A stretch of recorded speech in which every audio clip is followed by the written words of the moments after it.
Bismillahirrahmanirrahim. Assalamualaikum warahmatullahi wabarakatuh. Waalaikumsalam warahmatullahi wabarakatuh.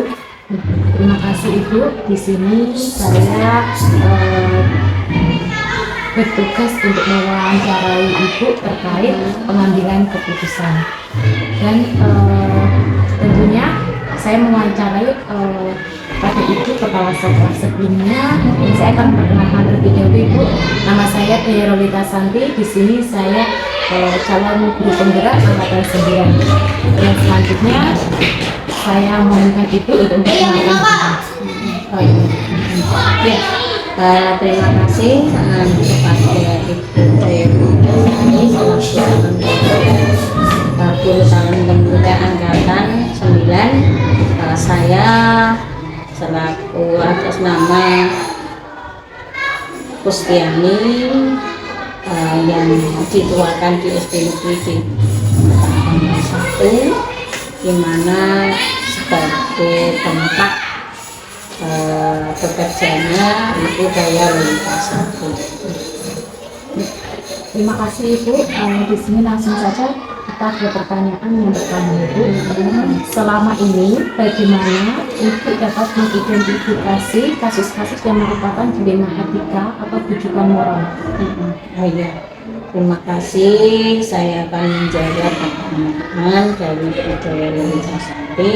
Bagaimana cara mengidentifikasi kasus-kasus dilema etika itu yang saya laksanakan selama ini, yaitu dengan melalui pengamatan, kemudian menemukan daripada pokok permasalahan, kemudian dari masalah itu saya analisa, saya telah saya analisa dan dari masing-masing kasus.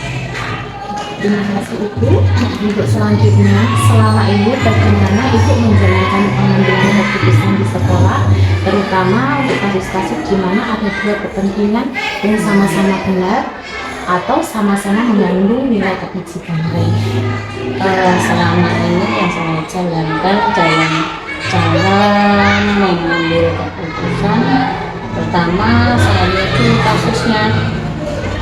Tentunya kan ada dua kasus yang kemudian setelah saya lihat, saya telah kemudian juga saya lihat tingkat daripada pentingnya urgensinya, kemudian juga akibat yang timbul dari keputusan tersebut. Selain itu juga saya meminta pendapat dari rekan-rekan di Jawatan SD Negeri Ketapang 1 ini, masukan-masukan, berpikir bersama. Kemudian dari itu kita ambil yang tentunya kasus atau dilema etika yang nanti prosentase akibatnya itu lebih kecil dibandingkan dengan kasus yang lainnya. Jadi kita lihat mana yang namanya pola, tantangan, juga kelemahan, kelebihannya dari kasus itu. Juga nanti akibatnya apabila kasus tersebut kita tuliskan SK-nya itu nanti berakibat apa, sehingga dalam pengambilan keputusan itu kita lebih mengutamakan pada urgensinya, juga pada prosentase akibatnya. Jadi kalau prosentase akibatnya ditemukan lebih kecil, ya tentunya itu Ibu. Untuk pertanyaan selanjutnya, langkah-langkah atau prosedur seperti apa yang biasa Ibu lakukan selama ini? Oh iya, langkahnya yang pertama tentunya kita juga identifikasi masalah, kemudian dari masalah kecil kita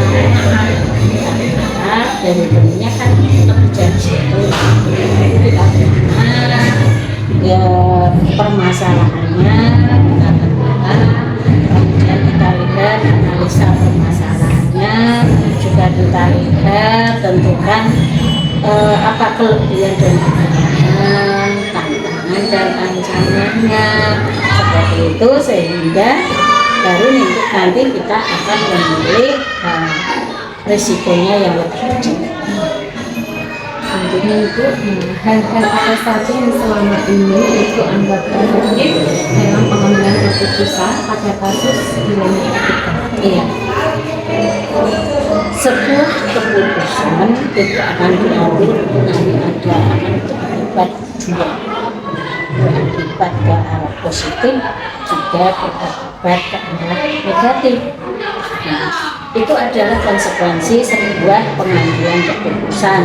Nah, dengan untuk mengurangi persentase kecilnya yang negatif itu sebelum sebuah keputusan diambil, tentunya saya lebih setidaknya meminta masukan karena di kita itu sebuah lembaga.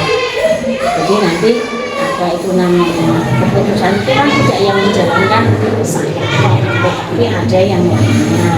Nah, itu agar nanti karena yang namanya sudah diputuskan mau tidak mau harus melaksanakan.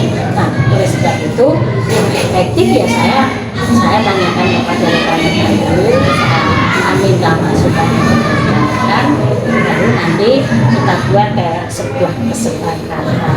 Jadi nanti prosentase keterpaksaannya itu kecil.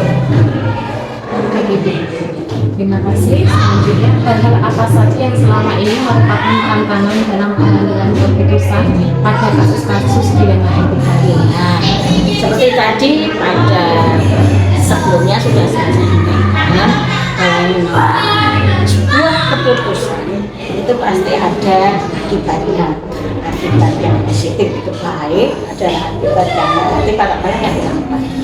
Nah, tentunya dalam hal tersebut setiap keputusan itu nanti ya memang di semua pihak itu ada yang merasa terpaksa. Tantangannya ya termasuk ya kita harus memberikan sosialisasi, kesadaran, membuka diri dengan rekan-rekan supaya sebuah keputusan itu dapat diterima walaupun ada terpaksaan, tapi katakanlah persentasenya menjadi kecil. Jadi tantangannya ya itu tadi saya sampaikan, ada sebuah keputusan itu mesti ada katakanlah yang merasa terpaksa. Tantangan saya, tantangan kita itu sebuah keputusan itu tidak merasa memaksakan seseorang, ya kita berapa ya katakanlah juga sharing seperti itu. Terima kasih Ibu. Ya. Selanjutnya, apakah Ibu memiliki jadwal tertentu dalam sebuah penyelesaian kasus dilema etika, dan apakah Ibu langsung menyelesaikan di tempat atau memiliki sebuah jadwal untuk menyelesaikannya dalam bentuk atau prosedur seperti apa yang nanti Ibu jalankan? Untuk sementara ini memang katakanlah saya belum coba untuk mengatasi sebelah dilema etika, tetapi kalau misalnya kita selalu bertemu ya kita pasti akan bertemu semua dilema etika itu. Saya berusaha untuk segera menyelesaikan dengan ya prosedur yang sesuai. Jadi jangan kita tunda-tunda karena nanti itu sudah kita cuman ya kita mungkin tidak harus hari itu kita selesaikan bisa, tapi setidaknya ya dalam minggu itu harus kita selesai. Jadi kalau masalah penjadwalan itu memang belum ada, karena kadang sebuah salah kasus dilema etika kan ceritanya tidak dapat kita prediksi. Mungkin kalau yang dapat kita prediksi ya misalnya kalau prediksi ya prediksi dan sebagainya itu ya bisa kita tapi ya jadwal, jadi mengikuti istilahnya masalah itu muncul, ya segera kita laksanakan, tetapi tidak langsung des itu, tidak, setidaknya ya 1 minggu mungkin, ya paling lama 1 bulan harus Sih, adakah seseorang atau faktor-faktor apa yang selama ini mempermudah atau membantu ibu dalam pengambilan keputusan dalam kasus-kasus DNR? ya tentunya namanya sebuah lembaga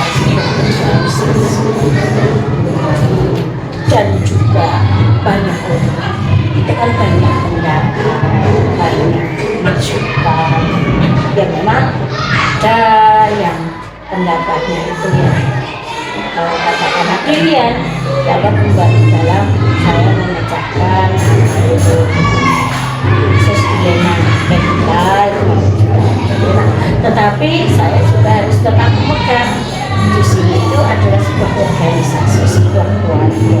Jadi kalau misalnya ada satu yang katakanlah kurang, nanti kan akan tergantung.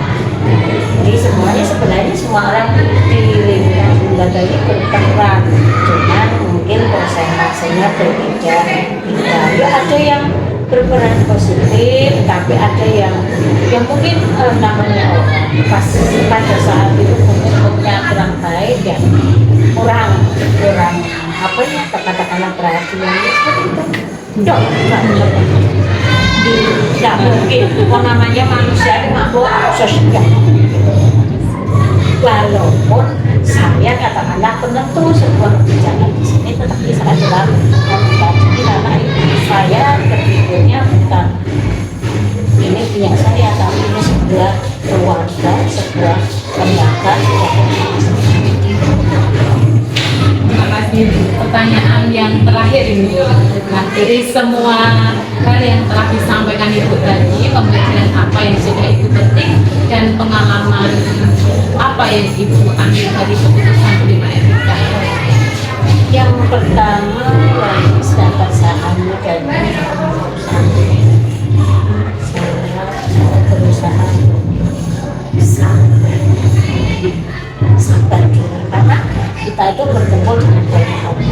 Mungkin ada yang kata-kata, ada yang naik, ada yang turun dan sebagainya. Tapi saya belajar dari hal seperti itu, saya kemudian juga berusaha membuka diri dengan menerima masukan, kritikan seperti itu, karena sebuah keputusan itu akan terlaksana dengan baik, dengan dijalankan secara hati-hati. Kalau terpaksa itu tidak. Jadi saya juga dari hal seperti itu ini belajar untuk hati sabar, membuka diri.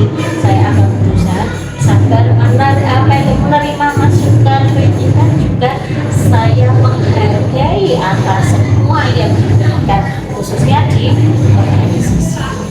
Jadi harapannya nanti ke depan sebuah ada sebuah keputusan atau kesempatan itu, apalagi yang berkaitan kalau di ilmu etika itu kan benar-benar kita harus pandai-pandai memilih, karena sama-sama juga katakanlah 49-51%, tetapi kita harus pandai-pandai memilih mana yang harus prosentasenya dilakukan, dan kita juga lihat efeknya apa, akibatnya apa kalau itu seperti itu. Terima kasih Ibu atas waktunya. Jika saya sudah mengganggu waktunya Ibu, mohon maaf sebesar-besarnya. Saya akhiri wawancara pada siang hari ini dengan terima kasih. Sama-sama, tetap semangat. Ini tetap saya juga bermanfaat bagi saya, dengan juga ya, karena ini sebuah organisasi yang harus ada balik dan sebagainya. Sama-sama semangat. Bareng-bareng.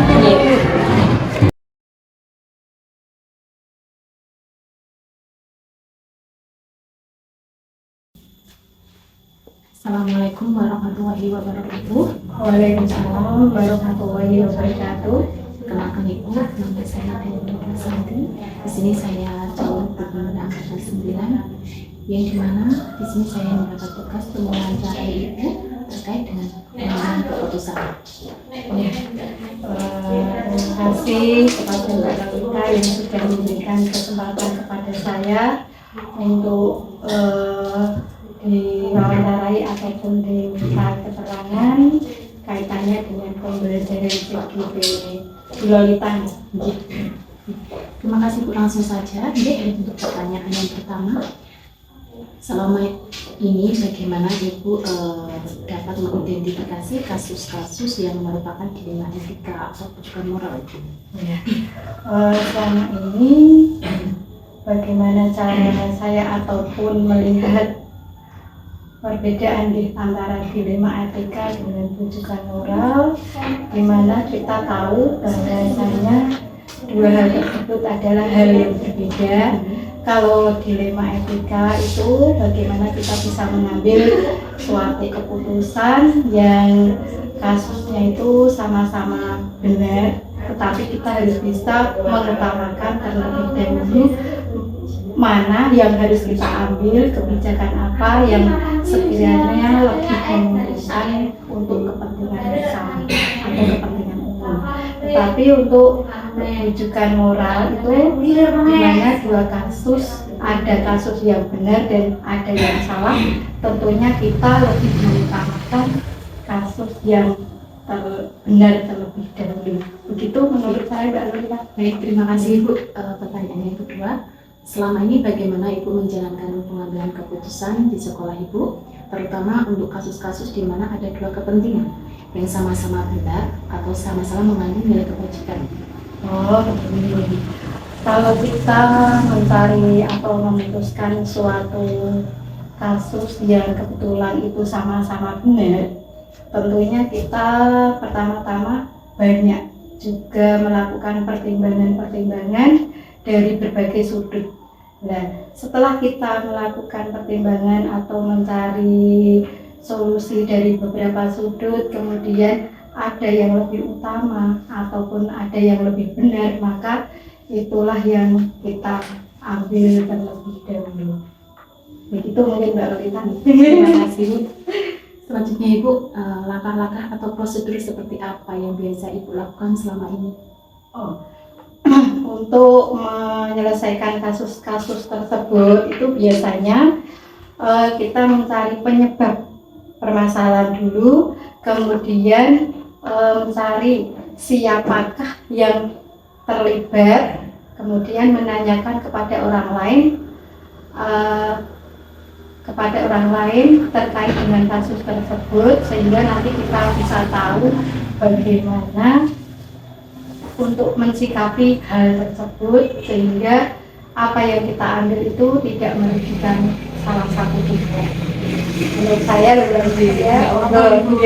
Terima kasih. Nah, selanjutnya Ibu, hal apa saja yang selama ini Ibu anggap efektif dalam pengambilan keputusan pada kasus dilema etika? Pada kasus dilema etika, untuk menyelesaikannya biasanya kita menganalisa terlebih dahulu, kemudian kita mencari solusi, menyesuaikan menyesuaikan dalam kondisi bagaimana kasus tersebut itu, sehingga kita tahu itu adalah kasus yang bagaimana, sehingga nanti kita dalam pengambilan keputusan kita bisa bersama-sama. Kalau saya tidak bisa menyelesaikan sendiri, tentunya ada pihak-pihak terkait yang bisa membantu saya menyelesaikan permasalahan tersebut. Sekali Ibu. Selanjutnya, hal-hal apa saja yang selama ini merupakan tantangan dalam pengambilan keputusan pada kasus-kasus dilema etika? Begini ya, tantangan dalam mengambil keputusan itu tentunya sangat banyak nih. Dari itu keduanya biasanya dilema etika itu kan sama-sama benar nih. Dalam mencari keputusan atau mengambil keputusan itu kita tadi menganalisa dulu dari beberapa pihak kasus-kasus tersebut. Nah, yang kepentingan atau kasus yang sama-sama benar tersebut, mana yang lebih menguntungkan atau yang membawa kebaikan bagi masyarakat sekolah, itu yang kita ambil terlebih dulu. Maksudnya yang mana yang lebih baik atau yang mana yang harus kita utamakan, tentunya yang membawa kebaikan bagi semuanya. Terima kasih Bu. Nah, selanjutnya, apakah memiliki jadwal tertentu dalam sebuah penyelesaian kasus dilema etika, dan apakah ikut langsung menyelesaikan di tempat atau memiliki sebuah jadwal penyelesaiannya bentuk atau prosedur seperti apa yang Ibu lakukan? Tentunya kita melihat kasusnya terlebih dahulu, Mbak. Kalau kasusnya itu ringan, tentunya kita tidak akan berbelit-belit ataupun mempersulit bagaimana penyelesaiannya. Tetapi kalau kasus itu sekiranya berat, itu kita harus melibatkan beberapa pihak, diantaranya dewan guru, kemudian warga sekolah ataupun wali murid, kemudian komite, sehingga kita nanti bisa bersama-sama duduk bersama menyelesaikan masalah tersebut secara bersama, sehingga keputusan itu bisa bermanfaat bagi semuanya. Adakah seseorang atau faktor-faktor apa yang selama ini mempermudah atau membantu Ibu dalam pengambilan keputusan dalam kasus-kasus dilema etika?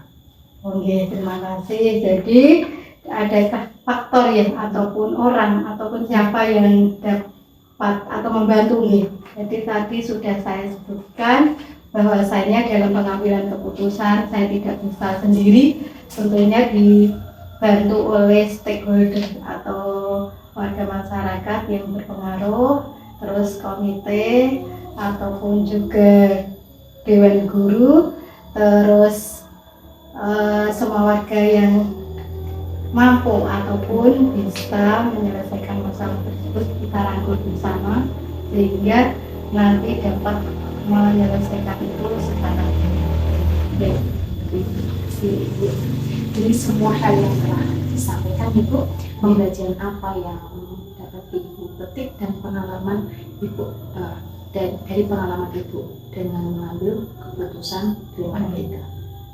Terima kasih untuk pembelajaran adanya dilema etika serta rujukan moral tersebut. Mungkin saya sendiri itu bisa mengambil keputusan itu lebih bijaksana, karena dengan beberapa kasus tersebut kita kan ada beberapa yang harus kita musyawarahkan ataupun apa, sehingga dari masalah-masalah tersebut membuat ataupun menjadikan pikiran kita kan berkembang, sehingga apapun yang kita ambil keputusan itu harus kita dasari dengan bijaksana, sehingga keputusan yang kita ambil itu tidak salah langkah ataupun tidak menyalahi aturan yang berlaku. Mungkin itu Bu Lolita yang terima kasih. Ada kurang lebihnya saya mohon maaf. Mohon maaf jika mengganggu aktivitas Ibu. Tidak. Waalaikumsalam. Halo, Ibu.